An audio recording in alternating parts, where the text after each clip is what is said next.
Good evening. It's Wednesday night, comic book day, of course. My name is Nathan. I go by Peteparker, and every week I do comic book reviews because that's the rule at my house. You gotta review them if you want to keep buying them. So this review is going to be of Uncanny X-Men number 537 right here, written by Kieran Gillen and penciled by Terry Dodson and inked by Rachel Dodson, the famous married teen. And so let's get into it. The basic story here is the guy from Breakworld that Colossus took his arm back in Astonishing X-Men a long time ago. Came to Earth seeking refuge, and then after a while found came upon some of the metal that Kitty Pryde was trapped in from the bullet, the giant bullet that they fired from their planet at Earth that had been stopped. I guess it spread all over Earth or whatever, and Magneto was playing with it, so he brought some back to the island. And so this guy came upon some in the lab and created some weapons out of it and took out a bunch of people, including Magneto at first. He also has some syringes full of the cure, which is interesting for mutant things. So he proceeds to run around and try to get his vengeance on the Power Lord Colossus. And mostly how he does this is he takes Colossus's powers and then threatens to kill Kitty at the same time. But then it's a little confusing as to how it turns from him attacking Colossus to him chasing Kitty all over the place. There's them fighting and Colossus getting his face kicked over while he doesn't have any mutant powers. He's basically saying that he beat Colossus and now he's after Kitty. And this metal that he has apparently can touch Kitty Pryde. I'll get into the semantics or the questions I have later, but the metal that he has from the bullet can touch Kitty Pryde, but she can't touch it, and so he uses it to stab her. Check out the scene right here a little bit. She gets, a little stabbed, and I guess she's pinned to this big sign or whatever, caution deep water. We'll talk about that in a minute. And so she goes running through the compound trying to wake people up and find help, but Colossus and Emma Frost are taken out, unconscious or whatever, and then eventually she makes her way to Wolverine, who can smell the guy chasing her and not necessarily see him, and so they start fighting. That's Croon or whatever that bad guy's name. So he's got this magic metal knife and he's fighting Wolverine, and Wolverine threatens to take his arm, of course, to make him matching. And then Kitty Pryde continues to run around trying to find more help, and she comes upon Warlord Croon's his mate or whatever, and then she surprisingly fights for her spouse or whatever. And I'll show the big spoiler ending picture here real quick, so if you don't want to look at it, I'm going to ask a question too. So here you go. See right here, what the hell are they standing on here? Some mystic runes? A target in the middle of the lab? I don't really get it what that is, and it's all over the place. I guess it was being used to create this metal or to analyze this metal or something. But it's a really weird, dark platform with lighting underneath it that I didn't really understand why they were standing on top of it. Even if it's an analysis device, why would they be standing on top of it while they're fighting or whatever? It doesn't make a whole lot of sense. Okay, so back to this. I was there when Kitty went into the bullet. I was not there when she came back. I think it was only a handful of issues ago. And I was not there when they destroyed the bullet and got her back.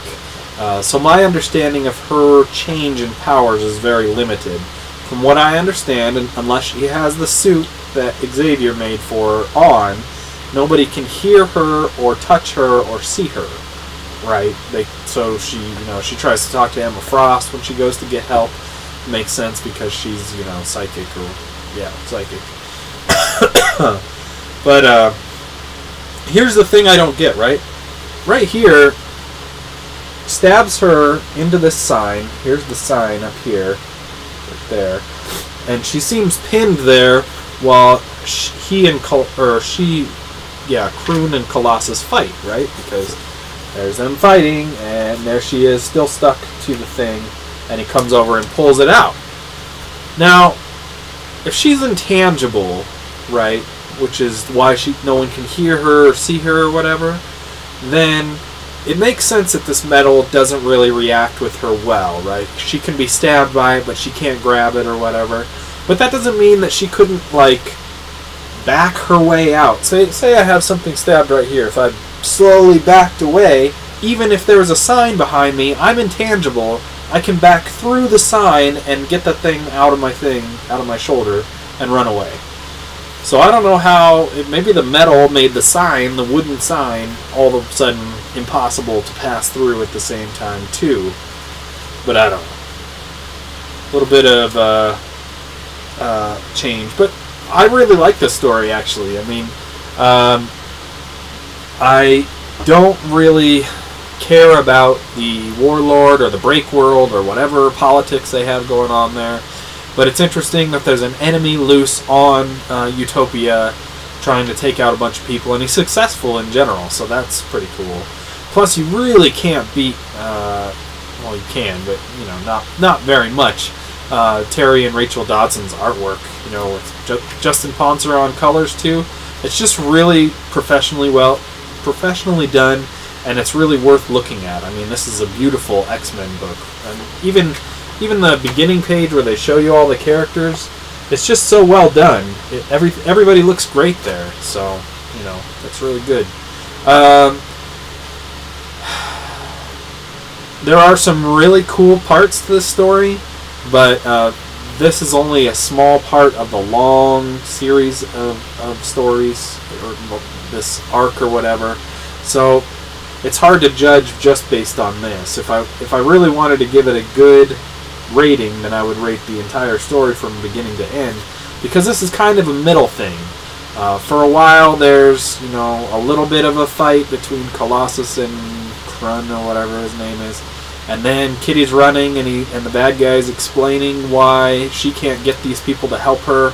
You know, he's taking them out systematically one by one, but somehow he forgot about Wolverine's smell power, that Wolverine can smell him, and eventually goes to fight Wolverine, and then talks about how he was saving the fight with Wolverine for last, and stuff like that.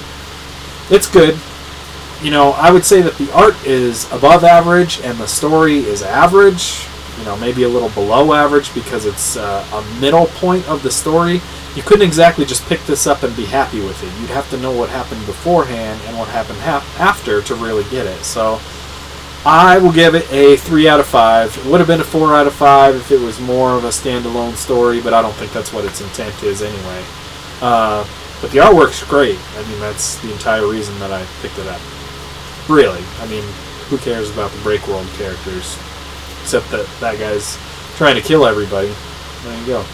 So 3 out of 5, Uncanny X-Men. I'm really digging the X-Men books right now. There's a few that I'm not, like New Mutants, for example. But this is one of the good ones. If you like X-Men, you like reading about, you know, what they're doing, then this is a good place to be. So there you go. 3 out of 5, Uncanny X-Men. Check out my other reviews elsewhere. I've been through it so many times. You guys probably know where it is. Even if you don't, I'm sure you can click wherever you found this and find who posted it and find all the other stuff that I posted. So there you go. So thanks for listening, and we'll talk to you next time.